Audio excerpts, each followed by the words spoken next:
श्रीमान मल्लिकार्जुन खड़गे जी।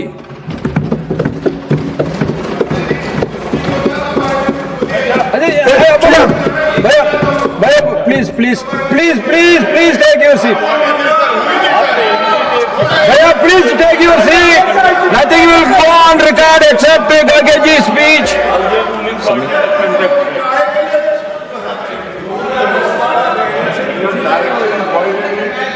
Don't get agitated. Let us hear the points of the speakers. Please listen.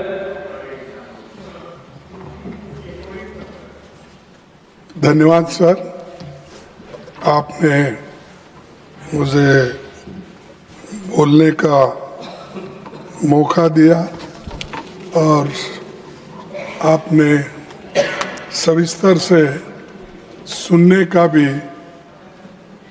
बात यहाँ पर रखी, इसीलिए मैं अपने बात को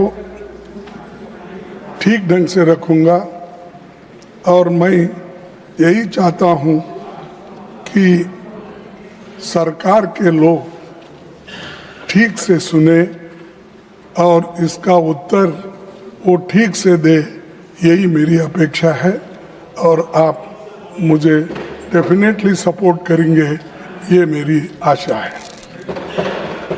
सर, मैं शुरू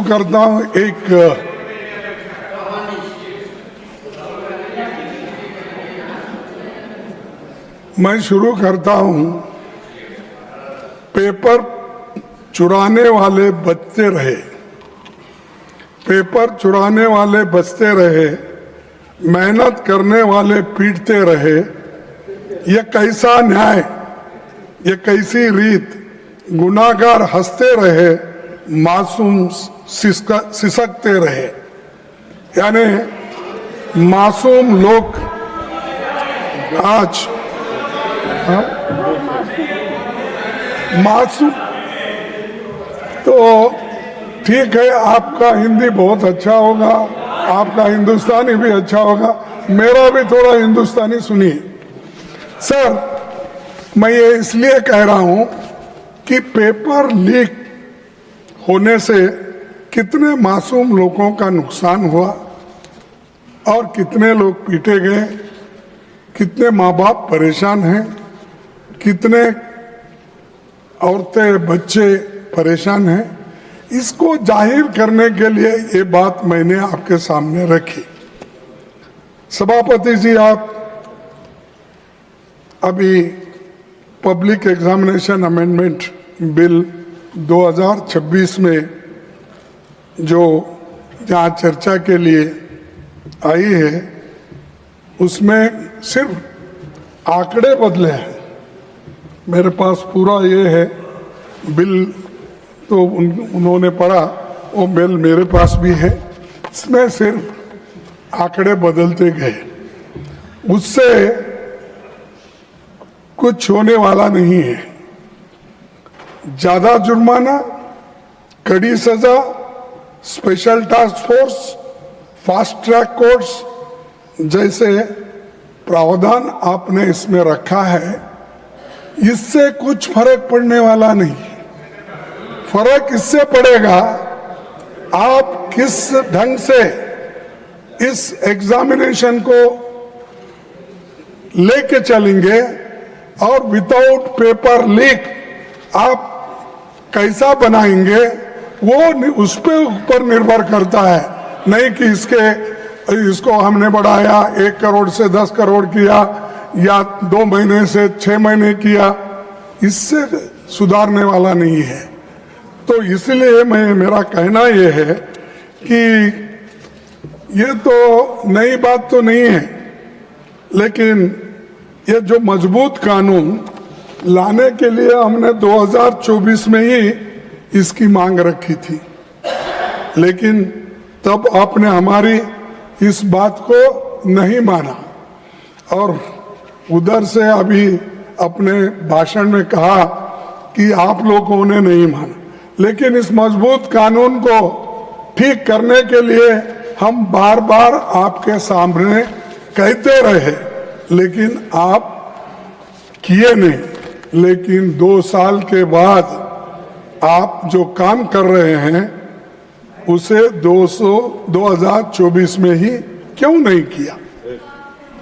तो अब कर रहे हैं 2024 में, यानी 2 साल पहले आप क्यों नहीं किए?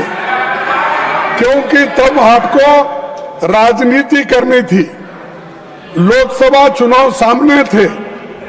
राहुल गांधी जी भारत जोड़ो न्याय यात्रा में लगातार पेपर लीक और युवाओं के भविष्य का मुद्दा उठा रहे थे। आप ये करते तो क्रेडिट नहीं मिलता था उस वक्त, इसीलिए आप उसको छोड़ दिए। तो उस समय परीक्षा व्यवस्था को सुधारने की बजाय आप जल्दबाजी में ऐसा कानून लाए, जिसे 2 साल में ही आपको संशोधित करना पड़ रहा है। सभापति जी, इस अमेंडमेंट बिल का हम स्वागत करते हैं, लेकिन ये अभी भी अधूरा है। ये पेपर लीक होने के बाद भी इसकी कार्रवाई को मजबूत करना ये जरूरी है। पेपर लीक होने से रोकने की मजबूत व्यवस्था इसमें नहीं है।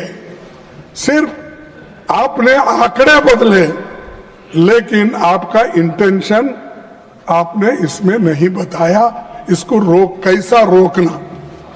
इसीलिए मैं ये कहूंगा कि ये सब जो माहौल आज चल रहा है, इस माहौल को ठंडा करने के लिए और जो आज हमारे विद्यार्थी युवा जो सड़क पे आए हैं, उनको ठंडा करने के लिए ये बिल लाया गया है। ये है सो समस्या को सुलझाने के लिए नहीं। सभापति जी, पिछले 2 महीने की घटनाओं ने देश को झकझोर दिया है। देश भर के छात्रों और नौजवानों ने परीक्षा व्यवस्था की नाकामियों के खिलाफ आवाज उठाई। विपक्ष ने उनकी आवाज सड़क से लेकर संसद तक उठाई। बढ़ते जनदबाव के आगे सरकार को घुटने टेकने पड़े। मैं देश के छात्रों, नौजवानों को मुबारकबाद देता हूं। उनका संघर्ष रंग लाया और सरकार को झुकना पड़ा और प्रधान को हटाना पड़ा। और इसीलिए ये युवाओं की ताकत है। और जब युवाओं की ताकत देखने के बाद हमारे सरकार को भी ये मालूम हुआ, अरे इससे ज्यादा अगर हम कुछ खींचतान करेंगे तो धागा टूट जाएगा और हमारी कुर्सी चले जाएगी। इसीलिए डर के आखिरी में उन्होंने युवाओं का जो डिमांड था उसको माना, लेकिन उसमें यह है, उसके पीछे है कि उनकी कुर्सी बचाने के लिए भी ये काम उन्होंने की, ना कि विद्यार्थियों के समस्याओं को समझाने के लिए, सुलझाने के लिए नहीं की। कुर्सी कैसा बचाना, और इतना एजिटेशन हो रहे हैं सब कुछ। और हमारे जितेंद्र सिंह साहब भी इसको सुलझाने के लिए सड़क पर आना पड़ा। उनको भी कहना पड़ा कि नहीं नहीं ये अच्छा नहीं, वो ये, क्योंकि उनको कैबिनेट मंत्री बैठे बैठे रहने कमेंट्री कर रहे हैं। मेरे पास भी झुक के एक दिन आएंगे, वो वक्त भी होगा। तो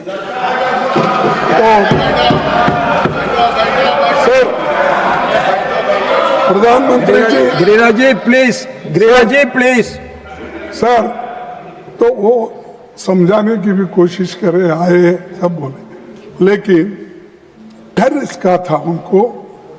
वो जो सत्याग्रह या वो जो एजिटेशन था राहुल जी ने उस दिन किया, वो एकदम डर गए और डर के बोले कि ये ठीक, इसको आगे बढ़ाना ठीक नहीं है।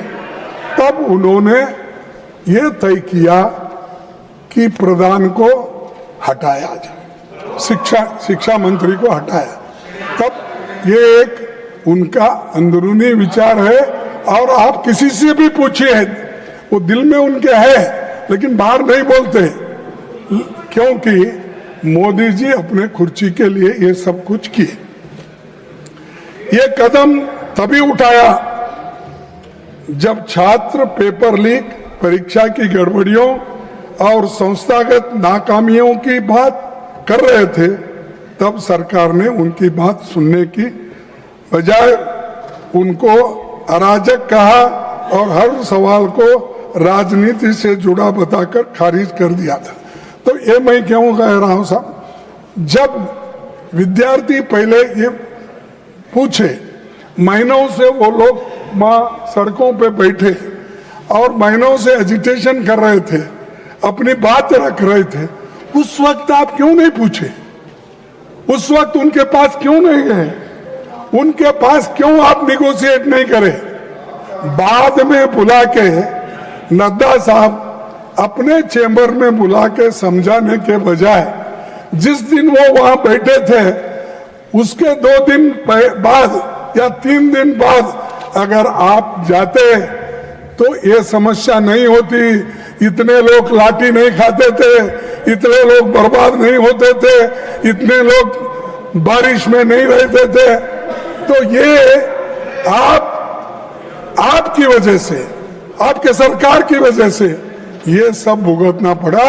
उसके कारण बीजेपी सरकार है, मोदी जी है, सबसे बड़े हमारे होम मिनिस्टर है अमित शाह साहब, जो दिख रहे ही नहीं। मैं देख रहा हूं, नहीं तो बाकी के छोटे छोटे इश्यू में आके बार बार अपनी बात रखते हैं, हर तरफ घूमते हैं। तो किस तरफ क्यों नहीं घूम रहे मुझे मालूम नहीं।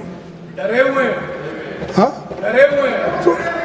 तो ये प्रधानमंत्री भी मुंह नहीं खोल रहे और हमारे होम मिनिस्टर भी नहीं हो रहे, क्योंकि यहां पर दिल्ली में ही इतनी गड़बड़ हो रही है और आप होम मिनिस्टर हो, लॉ एंड ऑर्डर देखते हो, इतना होने के बावजूद भी, गड़बड़ी होने के बाद आपका मुंह भी नहीं खुल रहा।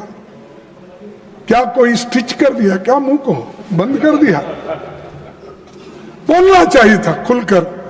देश का नुकसान होने के बजाय देश के भलाई के लिए आपको बोलना पड़ता है, मुंह खोलना पड़ता है, कभी इंसल्ट भी सहन करना पड़ता है।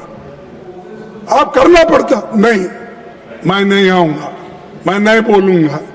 अगर आप ऐसा बोलेंगे तो जो सबक स्टूडेंट्स ने तुमको सिखाया है उससे डबल सारे विद्यार्थी और यूथ मिलके एक दिन फिर आपको वो सबक सिखाएंगे।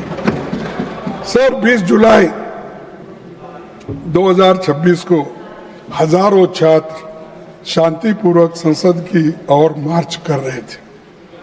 वे संवाद चाहते थे, लेकिन उन्हें मिला लाठीचार्ज, आंसू gas, water cannons, pellet gun, current वाले बैरिकेड, मेट्रो लाठी में कीले रखकर और रेलवे स्टेशन भी बंद करे और मेट्रोस बंद करे और इंटरनेट बंद करे। ये सब ठप हो गया। ये सब आपने किया और इससे विद्यार्थी उचक गए, नागरिक भी बहुत इसमें गुस्से में रहे। तो इसीलिए उनको ये एजिटेशन करना पड़ा, लेकिन आप संभाल नहीं सके, शांति से उनसे बात नहीं कर सके। 100 से अधिक छात्र इस एजिटेशन में जो थे वो घायल हो गए और आईसीयू में वेंटिलेटर राम मनोहर लोहिया हॉस्पिटल में पड़े बहुत से, और कई बच्चों को आंखों में वो पैलेट के छर्रे लगे, आंख पे लगे, पीछे लगे, आप सब देखे हैं, सब टीवी में आप बहुत देखते रहते हैं, आप देखे हैं। लेकिन ये देखकर हमको तो शर्म आई, उनको शर्म आया क्या नहीं मुझे मालूम नहीं। जो मुझे शर्म आया, अरे मेरे विद्यार्थी जो गांव-गांव से आए, स्टेट से आए, उन बच्चों को पैलेट्स का यूज करके उनको मार रहे हैं और हॉस्पिटल में गिरे हैं। किसका आंख गया, किसका कान गया, किसका हाथ गया, किसका पैर टूटा। इसका जिम्मेदार कौन है?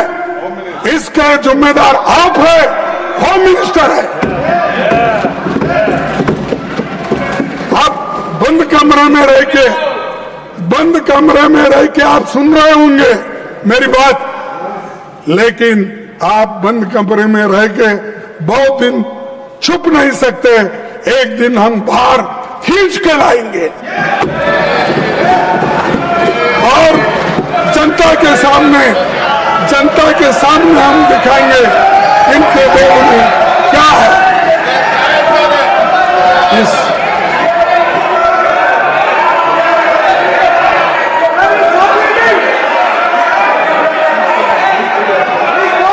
Now I call upon the leader of the house. All of you take your seat. All of you take your seat. All of you take your seat. Now I call upon the leader of the house. सभापति जी, एक minute, सभापति जी, एक minute. When he speaks, no. सभापति जी, I call. When he is speaking, if he wants, I will call him. When the leader of the house is speaking, if the leader of the opposition wants to intervene, I will call the leader of the opposition. सभापति जी, Please give. Yes. सभापति जी, leader of the opposition को हम शांति से सुन रहे हैं और प्रजातंत्र में शांति से सुनना ये हमारी जिम्मेवारी है सरकार की। लेकिन मेरा निवेदन है लीडर ऑफ ऑपोजिशन से कि वह तर्क के साथ भावावेश में ना आए और भावावेश में ऐसे शब्दों का प्रयोग न करें जो असंसदीय है। अभी जो उन्होंने एक वाक्य यूज किया वह असंसदीय है, उसे कार्रवाई से निकालना चाहिए और आगे भी आप भावनाओं में ना आए। वो मैं नहीं बोल सकता, वो मैं नहीं बोल सकता। Unparliamentary is there, any unparliamentary by either side, that will be expunged. No, don't insist on it.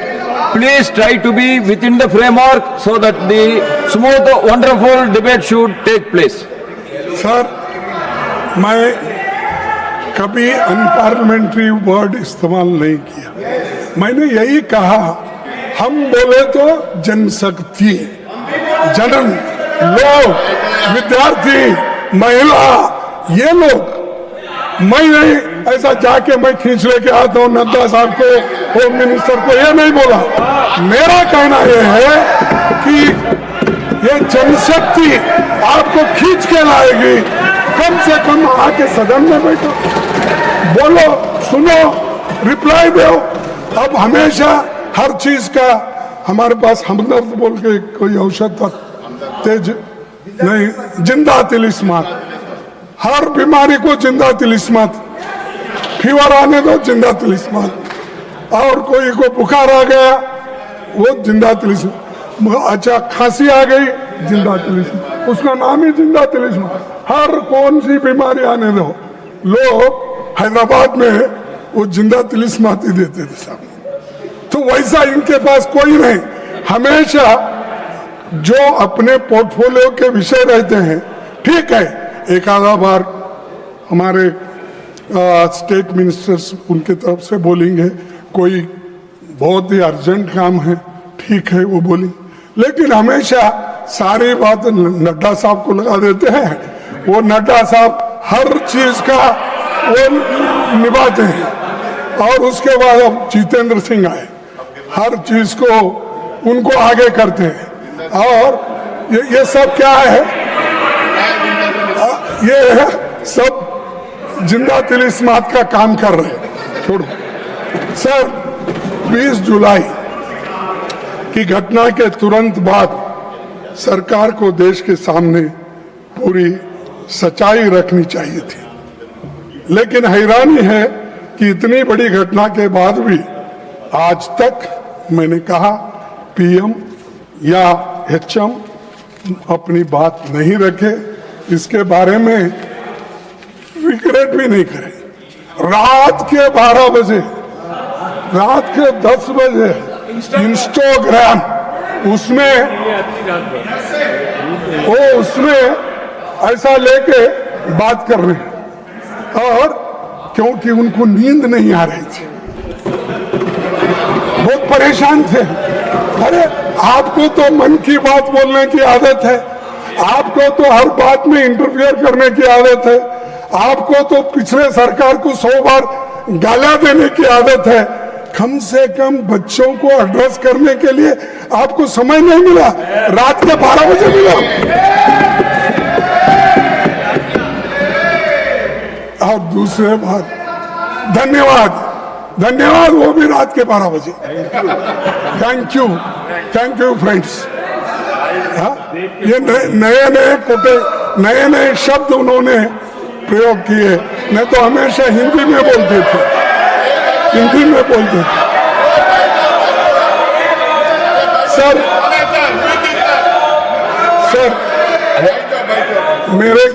Sir अरे कोई पार्लियामेंट्री नहीं है मेरा, क्यों दिखा रहे तुम? कुछ नहीं उसमें। सर मैं आपसे पूछना चाहता हूं, आपके माध्यम से उनको पूछना चाहता हूं, लाठी चार्ज कराने के लिए, आंसू गैस करने के लिए, छोड़ने के लिए पैलेट गन के इस्तेमाल का आदेश किसने दिया? कौन लाठी चार्ज का आदेश दिया, आंसू गैस का दिया, और पैलेट गन का इस्तेमाल करने के लिए आदेश कौन दिया? न आप स्टेटमेंट दे सकते थे, लेकिन आप नहीं, क्योंकि आप होम मिनिस्टर को हिफाजत करना चाहते हैं, लेकिन बहुत दिन हिफाजत नहीं कर सकते। नहीं होता साहब, अगर आदमी झूठ बोलता है तो एक बार उसका बाहर निकलना पड़ेगा बंटवाल। तो इसीलिए आपके लोग आए, सादे कपड़ों में छात्रों को पीटने वाले लोग कौन थे? दिल्ली पुलिस किसके अधीन है? सीआरपीएफ एंड रैपिड फोर्स किसके आदेश पर काम करता है? इस पूरे घटनाक्रम का सर्वोच्च सूत्रधार कौन थे? कौन थे? अच्छा, मुझे मालूम नहीं। देश इन सवालों का जवाब चाहता है। अगर गृह मंत्री इनके जवाब नहीं दे सकते तो उन्हें इस्तीफा देना चाहिए। इन सवालों का जवाब अगर उनके पास नहीं है, अगर वो सफाई नहीं दे सकते यहाँ आकर, वो सदन में आकर ही देना, मैं बाहर पूछ रहा हूँ थोड़ी, तो आना और वो देना चाहिए। और खासकर इस कारणों के लिए, इस वजह से वो जिम्मेदार है, उनको इस्तीफा देना चाहिए और प्रधानमंत्री उनको पूछना चाहिए। लेकिन प्रधानमंत्री की हिम्मत होती है या नहीं मुझे मालूम नहीं, लेकिन ये उसके जिम्मेदार है। जो चीजें मैं आपके सामने रखा, अगर वे इस्तीफा नहीं देते तो प्रधानमंत्री को उन्हें पद से हटाया जाना चाहिए और दूसरे बर्खास्त करना चाहिए। यह सिर्फ दिल्ली का मामला नहीं है, बिहार, उत्तर प्रदेश, आसाम में छात्रों पर हुई बर्बरता पर भी केंद्र सरकार चुप क्यों है? बिहार में, बंगाल में, बिहार में AK-47 का इस्तेमाल जिस पर हुआ तो आतंकवादी नहीं, छात्र था। छात्रों पर दमन हुआ, उनको जेल भेजा गया, FIR हुआ, पर किसी की जवाबदेही नहीं हुई। क्या सरकार को बच्चों पर हुई इस बर्बरता को लेकर जरा भी पछतावा नहीं है, जरा भी शर्म नहीं है। और मैं ये पूछना चाहता हूं कि ये जो काम हुआ, जिस तरह शिक्षा मंत्री जी इस्तीफे के बाद संसद के परिसर में बहुत पहुंचे, तो सत्ता पक्ष ने उनका जैसा स्वागत किया कि कारगिल युद्ध में जीत के आए जैसा उनकी स्वागत। हाँ? और उससे ये संशय संदेश क्या है कि आप नाकामियों का भी उत्सव मनाते हो। आप नहीं मानते, नड्डा साहब दिल से आप नहीं मानते, क्या मानते हैं? इस सदन के मुख्य तौर पर जो मंत्री राजीनामा दिया, जिसके खिलाफ ये सब चार्जेस थे, क्या वो ऐसा अपना क्या बोलते हो, हाँ, वो सब मुकुट पहन के शाल डाल लेके हंसते हुए, बट अरे तुम तो नाराजगी व्यक्त करना क्योंकि मैंने ऐसी गलती की, बच्चों को मारने पीटने लगाया, तो इसलिए ये ऐसी हालत मेरी हो गई। ये पश्चाताप करने के बजाय आपने जो ये अपना जलसा मना रहे। और दूसरी बात, सबसे बड़ा सवाल आज भी वही है। जब जंतर मंतर पर 1 महीने से ज्यादा समय तक शांतिपूर्ण आंदोलन चल रहा था, तब सरकार ने संवाद का रास्ता क्यों नहीं चुना? एक मंत्री के इस्तीफे के शिक्षा व्यवस्था नहीं बदल दी, यानी एक मंत्री को इस्तीफा देता है, उससे पूरे व्यवस्था, शिक्षा की व्यवस्था बदलती, ऐसा मैं तो नहीं मानता। क्योंकि वो एक कारण था। लेकिन इसको अगर आपकी सिस्टम वही रहेगी, आपका प्रयास वही रहेगा, तो निश्चित रूप से आप इसको सुधार नहीं सकेंगे। अब मंत्री तो गए, वो बात और है, लेकिन इसको सुधारने की कोशिश आप अभी भी नहीं कर रहे। सर, उल्टा हमेशा उनकी आदत है, हम जो बोलते हैं उसका उल्टा करना। अगर इंस्टीट्यूशंस वही रहेंगे, एनटीए वैसी ही रहेगी, एग्जामिनेशन सिस्टम नहीं बदलेगा और जवाबदेही तय नहीं होगी, तो कुछ महीनों के बाद फिर कोई नया पेपर लीक होगा और हम फिर इसी सदन में यही बहस हम लोग करते रहेंगे। क्योंकि पेपर लीक के बारे में आपने जो बिल रखा वो एक तरफ है, लेकिन इसको रोकने के लिए क्या करें वो इम्पोर्टेंट था। लेकिन आप सिर्फ लोगों को आपको रोकना है। सर, सभापति जी, सरकार की नाकामी के सबसे ताजा मिसाल नीट यूजी 2026 है, जिसमें 22 लाख से अधिक छात्र बैठे थे। पेपर लीक हुआ, परीक्षा रद्द करनी पड़ी और बाद में पता चला कि परीक्षा से लगभग 15 दिन पहले बाजार में पेपर गुम रहा था। जांच में पता चला कि शिक्षा तंत्र में घुसा एक संगठित नेटवर्क नासिक, सीकर, दिल्ली, जम्मू कश्मीर, बिहार, केरला और उत्तराखंड तक ये फैला हुआ था। गिरोह खुलेआम काम कर रहा था, पर सरकार सोई हुई थी। क्या आपके पास इंटेलिजेंस नहीं है? क्या आपके पास आईबी नहीं है? क्या हर स्टेट, आपके हर जगह तो डबल इंजन है, सरकार है, डबल इंजन सरकार, क्या वो लोग इंफॉर्मेशन नहीं देते? क्या आप कलेक्ट नहीं करते?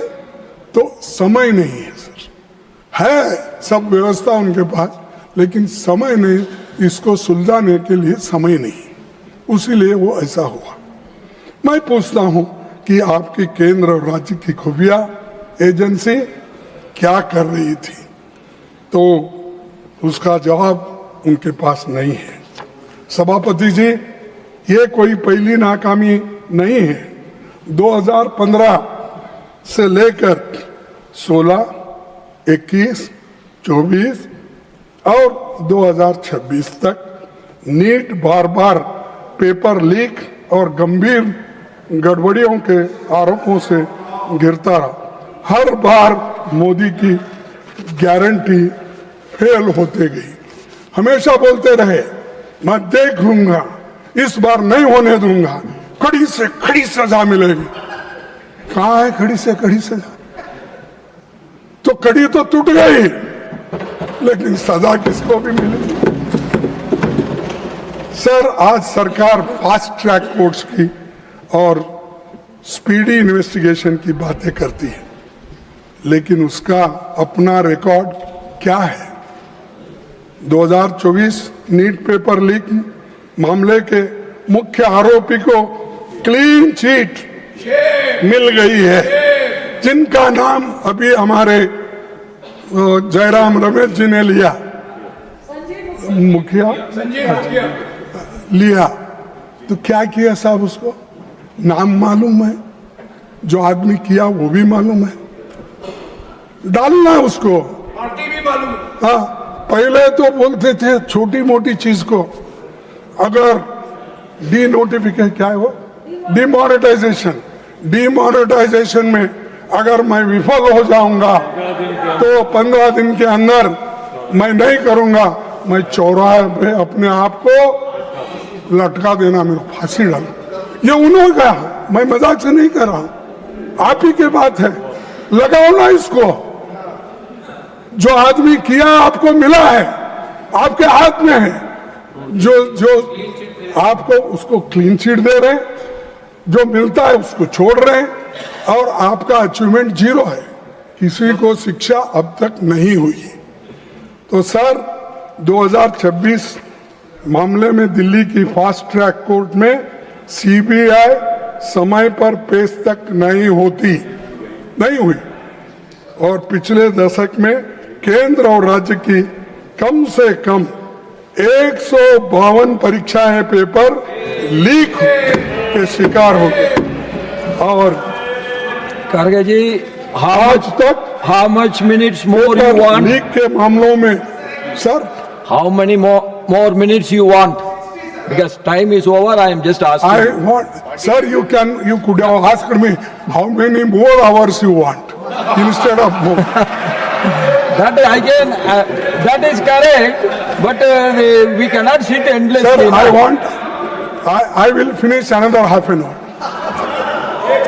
आज तक पेपर लीक के मामले में किसी को सजा नहीं हुई।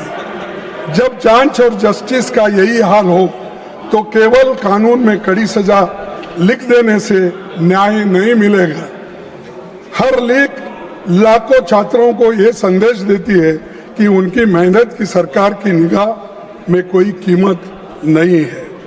इसका सीधा असर बच्चों के मानसिक स्वास्थ्य और पड़ता है, और मोदी जी के कार्यकाल में लगभग 1.25 लाख छात्रों ने आपकी सरकार की नाकामियों के वजह से सुसाइड कर लिए हैं। सर, सरकार ने शिक्षा व्यवस्था में भरोसा बहाल करने की जगह हर बार केवल डैमेज कंट्रोल और हेडलाइन मैनेजमेंट किया है। देशव्यापी छात्र आंदोलन के दबाव के बाद 12 साल में पहली बार शिक्षा मंत्री का इस्तीफा हुआ, हायर एजुकेशन सेक्रेटरी का तबादला हुआ, और एनटीए के 47 अधिकारियों को हटाने का दावा किया। लेकिन सर, इसमें मैं पूछ रहा हूं, 47 में कम से कम 15 जगह खाली है, और बाकी के तो लोग कॉन्ट्रैक्ट बेसिस पे हैं। अब किसको निकाले आप? कहाँ हैं 47 लोग? तो ये सब दिखाने के लिए, कहने के लिए मत करो, लोगों के दिल जीतने के लिए करो, ये महत्व का है, और बच्चों की हिफाजत करने के लिए करो। सर, सरकार मानती है कि दोबारा परीक्षा करा देने की पेपर लीक का समाधान है, नीट 2026 री एग्जामिनेशन में 2 लाख से अधिक छात्र शामिल ही नहीं हो सके। छात्रों की तुलना में लगभग दोगुनी छात्राएं परीक्षा से वंचित रही। कम समय में दोबारा परीक्षा ने आर्थिक रूप के कमजोर परिवारों पर आवास, ट्रैवल और अतिरिक्त खर्च का भारी बोझ डाल दिया। सर, करोड़ों छात्र अनिश्चितता में जी रहे हैं।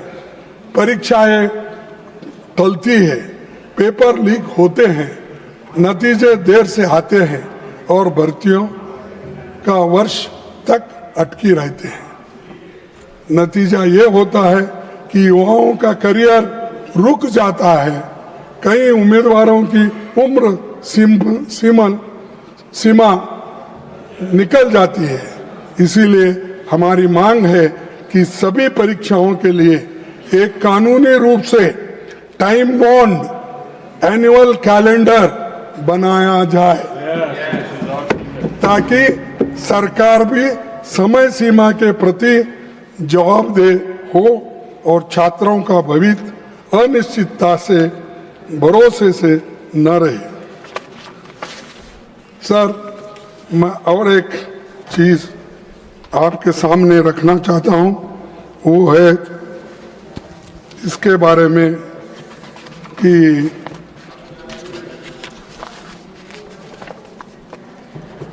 इस शिक्षा व्यवस्था की बीमारी का केवल एक लक्षण है। हर 10 बच्चों में से लगभग 2 बच्चे 10वीं कक्षा तक पहुंच पाते हैं और कक्षा 12 तक आते आते 10 में से लगभग 4 बच्चे रहते हैं। यानी इससे आप अंदाजा लगाइए, 10 में से 4 बच्चे अगर हाई स्कूल तक जाते हैं तो क्या इस शिक्षण का वैल्यू है। और पार्लियामेंट्री स्टैंडिंग कमेटी जो 355 रिपोर्ट के अनुसार लगभग 10 लाख शिक्षकों के पद खाली है। सर, 10 लाख शिक्षकों के पद खाली रख के आप अच्छी शिक्षा देना चाहते हो और आप अपना कल्चर बदलना चाहते हो और आप अपना देश का भविष्य विकास बनेगा। कहाँ है विकास तुम्हारा? अरे स्कूल में बच्चे की भर्ती नहीं हो रही है, टीचर्स की भर्ती नहीं हो रही है, तो आप इसके ऊपर सोचे कभी? 10 लाख खाली होने तक बैठे हैं। और दूसरी चीज, जब कक्षाओं में शिक्षक ही नहीं होंगे तो कोई भी शिक्षा नीति सफल नहीं होती। आप विकसित भारत की बात करते हैं, पर 10 लाख खाली पदों को भरने के लिए कदम नहीं उठाते। सर, चुनौती हमारे शैक्षणिक संस्थानों की ऑटोनॉमी और एकेडमिक फ्रीडम का लगातार कमजोर होते जा रहा है। विश्वविद्यालय सिर्फ डिग्री देने की जगह नहीं होती, वे नए विचारों, साइंटिफिक टेम्पर, शोध, स्वास्थ्य, बहस के केंद्र होते। तो वे संकीर्ण सोच, अंधश्रद्धा या किसी एक विचारधारा को थोपने की जगह नहीं होती।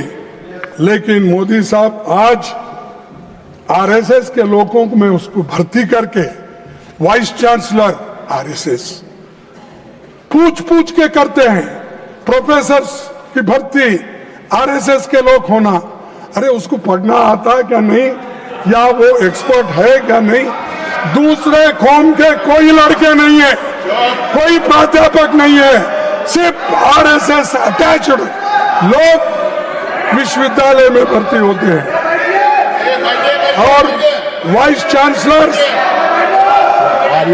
चांसलर्स हर यूनिवर्सिटी में वो आरएसएस के लोगों को ही भरते हैं। और इससे क्या हो रहा है, अच्छी सरकार की छवि अच्छी नहीं बन रही है। करीब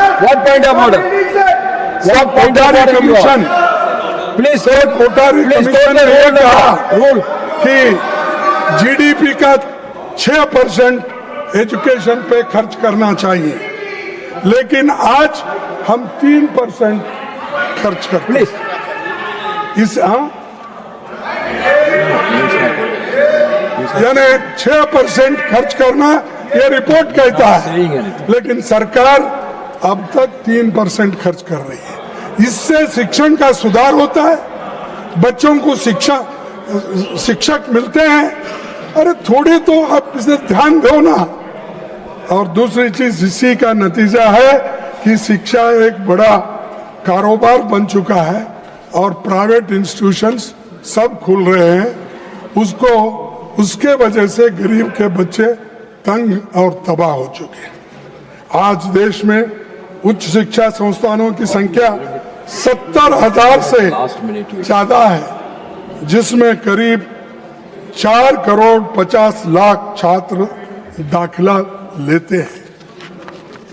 लेकिन SC/ST के बीच एनरोलमेंट आज भी राष्ट्रीय औसत से एवरेज से कम है। डिसेबिलिटी वाले छात्रों की मौजूदगी 0.12 है। सभापति जी, ये उस सोच का सिंबल है जो शिक्षा को सबका अधिकार नहीं बल्कि कुछ लोगों का विशेष अधिकार मानती है। सरकार की नीतियां बार बार उस मनुवादी सोच की याद दिलाती है जिसका उल्लेख मनुस्मृति में मिलता है। और वहां पर मैं संस्कृत तो उतना ठीक ढंग से पढ़ नहीं सकता, लेकिन उसका ट्रांसलेशन मैं आपको पढ़ा के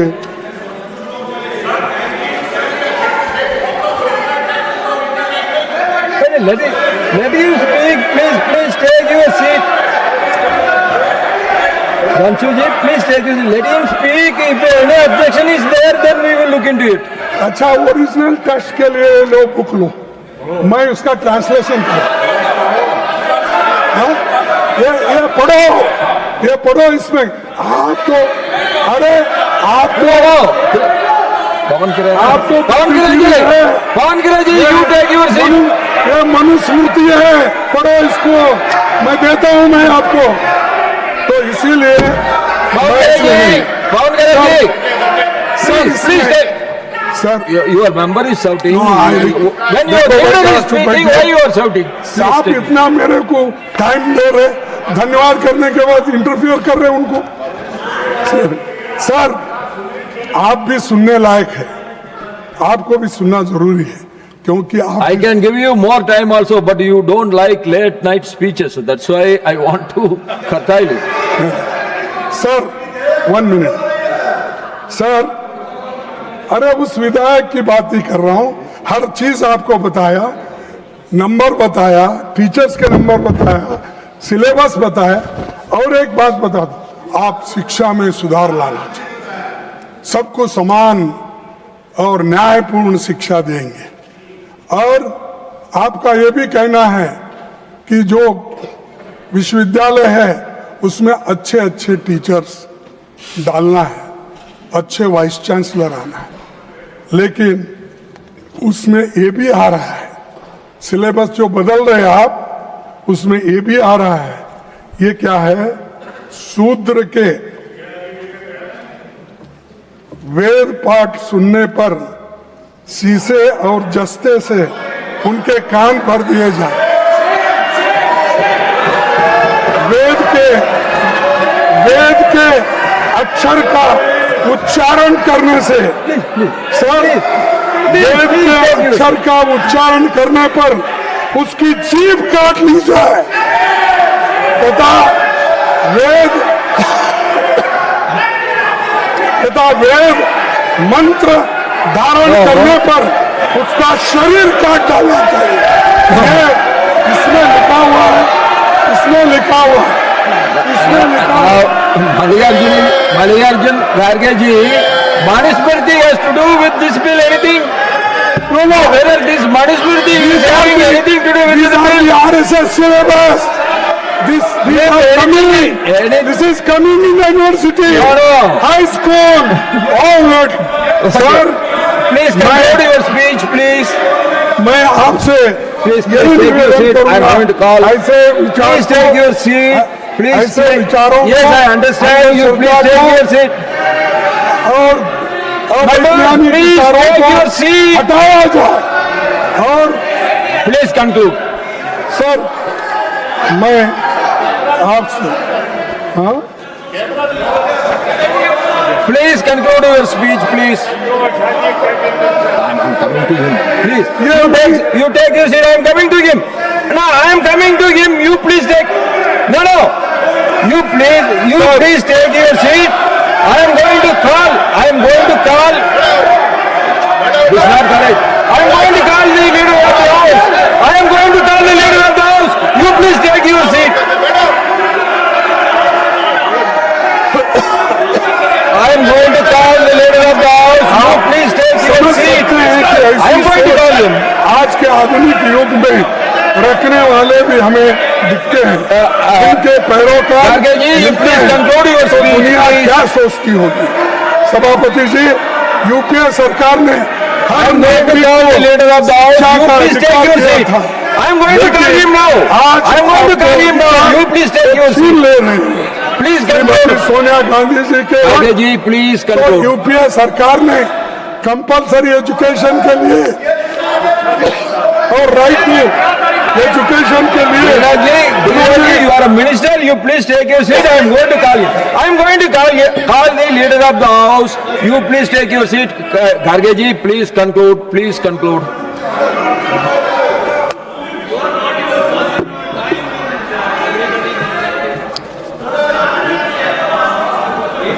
आप ऐसे सोच वालों को निकालना चाहिए। सभापति जी, यूपीए सरकार ने हर नागरिक को शिक्षा का अधिकार दिया, लेकिन ये लोग अधिकार छीन ले रहे हैं। और मैं Please conclude. Kharge ji, please conclude. Now already 15 minutes. अरे तुम्हारे वजह से खराब हो।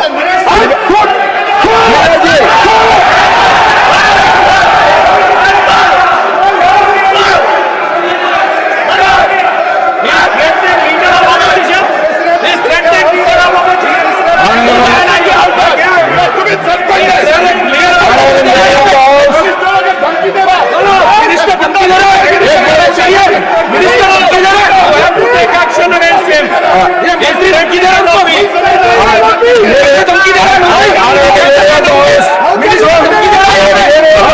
आयोग ने एक ही बात परीक्षा व्यवस्था बच्चों को सीखने के बजाय पास होने All of you take your seat.